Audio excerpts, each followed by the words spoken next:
L'embarquement en canoë, c'est le début de l'aventure, c'est le début du rêve, c'est surtout le début de l'immersion en pleine nature en fait, hein, et c'est pas très compliqué.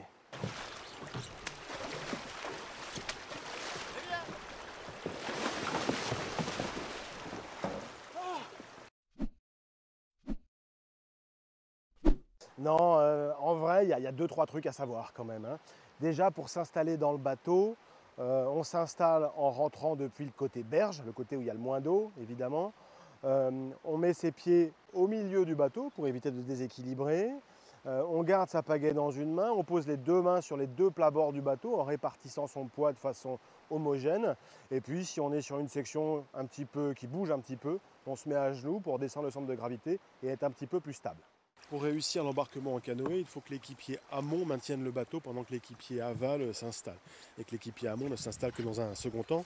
Si on ne fait pas comme ça, le courant qui vient de l'amont va faire pivoter le bateau pendant l'embarquement et ça va être la catastrophe.